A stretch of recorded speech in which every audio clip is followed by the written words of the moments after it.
Le 20 février prochain sortira sur vos écrans Black Snake et le serpent noir, un film de Thomas N'Gijol et de Carole Rocher. Ils seront avec moi tous les deux dans quelques instants.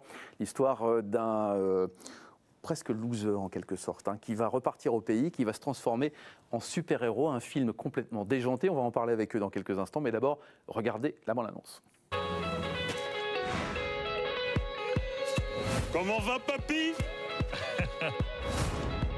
Tu t'es un peu entraîné à Paris? Pas quotidiennement, mais... Aïe, aïe, aïe! T'es venu voler chez moi, espèce de petit voleur. Viens ici, viens ici, viens, j'ai des bonbons. Non mais ça va pas, non? Viens quoi? Allez, fous le camp! Bon, ravi de t'avoir revu, Toto, bonne journée. C'est un bandit local qui sème la terreur pour le compte d'une milice appelée Force Apocalypse. C'est ça le pouvoir, et moi je l'ai. Aux bonnes nouvelles. Papy! Je crois en toi. C'est vraiment dommage! Tu es l'héritier des pouvoirs du serpent jaune. La puissance, mon ami, la puissance! Ta force ne connaîtra plus de limites. Superman! Wouh! Le gars est solide, quoi!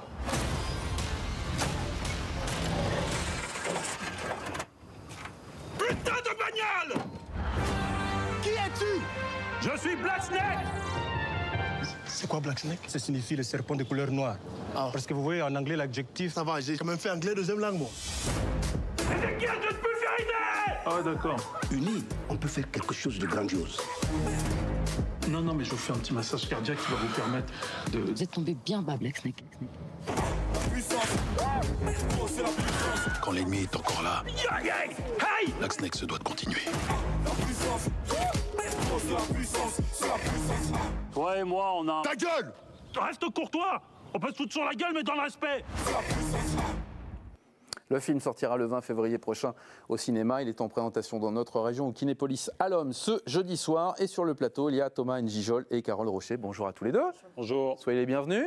Merci. Merci d'être là. Alors, vous l'avez déjà présenté, le film, dans différentes salles de cinéma, pas dans la région, mais ailleurs. L'accueil jusqu'à présent, ça donne quoi?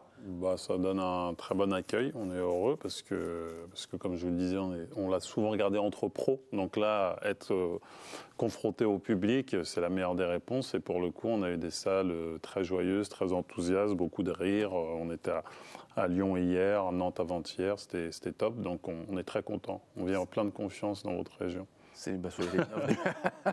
On se sent comment quand on présente un film comme ça en tant que réalisateur et comédien pour le coup? Écoutez, on se sent chanceux. Vraiment. Pourquoi chanceux? Parce que je pense qu'il faut jamais oublier qu'on a beaucoup de chance d'avoir fait ce film déjà ensemble. Ouais. Et puis de sortir une comédie, et puis que ce film soit distribué dans beaucoup de salles, et puis d'avoir fait le film qu'on avait envie de faire.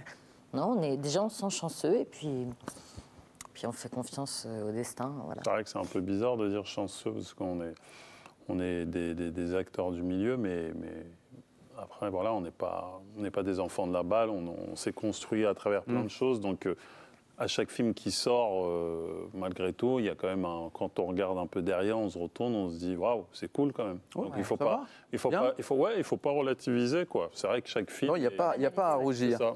Oui, c'est même pas une histoire de rougir, c'est que en fait.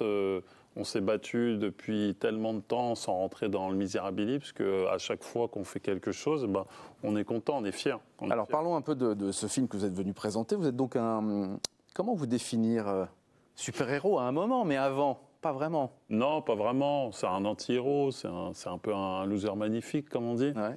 Et flamboyant. Ouais, flamboyant, c'est l'époque qu'il veut, vu qu'on est dans une époque où la SAP a son importance. Mais ouais, à vrai dire, c'est comme le dit très bien la tagline, là, grand pouvoir, zéro responsabilité. C'est que, voilà, il va avoir un héritage un peu super-héroïque, mais il n'était pas trop prédestiné à ça, ce héros Clotaire. Mais il a quelques points faibles.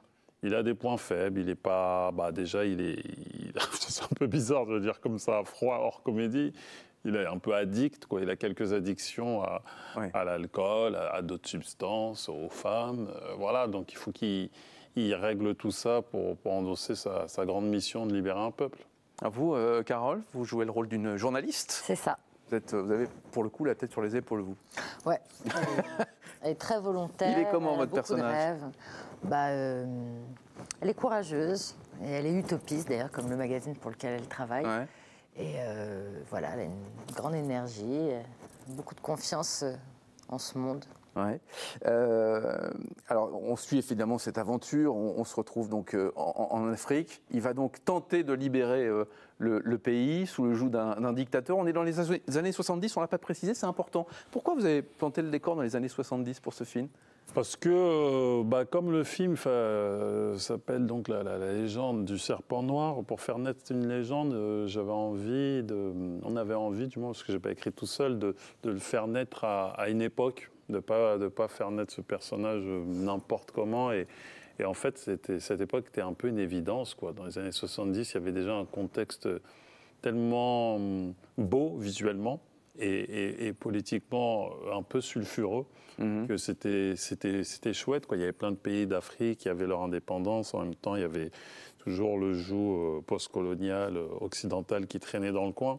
Donc c'était déjà propice à plein d'intrigues. Donc ce personnage, pour qu'il naisse, je me disais, cette époque a été trop... Voilà, quoi. Il y avait déjà un mini-scénario sans même écrire quoi que ce soit. Il y a plein de personnages. Chacun est flamboyant pour le coup, les vôtres, mais pas que. On pense à Édouard Baird, par exemple, qui est extraordinaire en représentant de la France. C'est aussi une peinture de cette époque-là, l'Afrique, les Africains, les dictateurs et puis les pays occidentaux. Vous savez, là on en parle un peu au passé, mais c'est pas si loin que ça. Hein. Ouais. C'est des méthodes qui sont encore très actuelles, qui ont d'autres formes, et les pratiques et les comportements sont très actuels, parce que sinon on n'aurait pas fait un film dans les années 70. C'est pas de rendre hommage à une période, c'est que en fait mon personnage, celui d'Édouard, a une résonance particulière avec plein de gens de notre époque. Donc voilà, après cette époque, d'un point de vue cinématographique et même de comédie, elle offre tellement de perspectives qu'on s'est plongé dedans, mais voilà, c'est pas si loin en fait, et c'est même très proche, même très actuel en définitive. Comment vous êtes arrivée dans cette aventure, Carole ? Écoutez, on finissait le spectacle de Thomas que j'ai mis en scène. Et puis, bon, évidemment, on partage notre vie. Donc... Oui, vous lui envoyez un petit poil. C'est ça, non, mais c'est bien. Ouais. C'est encore dégueulassé, celui-là. Et voilà, donc à la base, c'est un projet que Thomas avait développé, tout seul, avec 2 auteurs et un producteur. Et puis l'envie de travailler ensemble, l'envie aussi d'accompagner Thomas dans un projet qui lui tenait vraiment, vraiment, vraiment à cœur. Et voilà, j'ai ramené ma patte là-dessus. Alors, vous êtes tous les deux dans le film et tous les deux co-réalisateurs pour le coup. Comment ça s'est passé le tournage ? Écoutez, très bien. Comme Carole vous l'a dit, on sortait de l'expérience de mon dernier spectacle.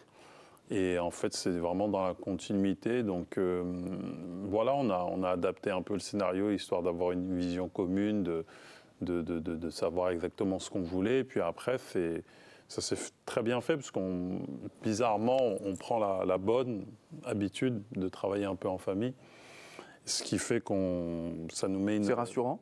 C'est rassurant, et puis ça met une espèce de joie, ou je sais pas, de distance même par rapport au métier qui est assez agréable en fait, parce que effectivement c'est notre métier, on en vit, on est content de le faire, mais c'est vrai qu'on travaille dans ce contexte-là, on sait que toujours la personne qui vous accompagne ou qui travaille avec, on est toujours dans quelque chose de l'ordre de la bienveillance qui est assez agréable. Alors c'est un film très rapide, très rythmé, on ne s'ennuie pas une seule seconde et on rigole beaucoup avec vous pendant un peu plus d'1h20. Il est comment en tournage ? Il aime bien improviser, Thomas Njijol, mais du coup il est gérable ? Pour moi, Écoutez pas, Thomas. Pour moi, les gens gérables, c'est ceux qui justement aiment improviser et prennent des libertés. La personne ingérable, c'est celle qui sait rien faire tout seul. Donc Thomas, il est très professionnel et il est très entier et voilà, non, c'est un vrai plaisir et vraiment on a ri, quoi. C'est ça le truc, on rit beaucoup. Et ça se voit dans le film. Mais il est extrêmement professionnel et au contraire, enfin, on ne fait pas un film avec un acteur qui a un potentiel comme le sien pour vouloir le gérer et le contrôler. Au contraire, il faut s'adapter. Allez voir le résultat au cinéma, ce sera le 20 février. Le film s'appelle donc Black Snake, la légende du serpent noir. Merci infiniment à tous les deux d'être venus jusqu'à nous. Merci pour l'accueil. Et à très bientôt. Vous êtes donc à Kinépolis ce soir, le 20 février déjà. Oui, déjà. Déjà 20 février. Merci à vous.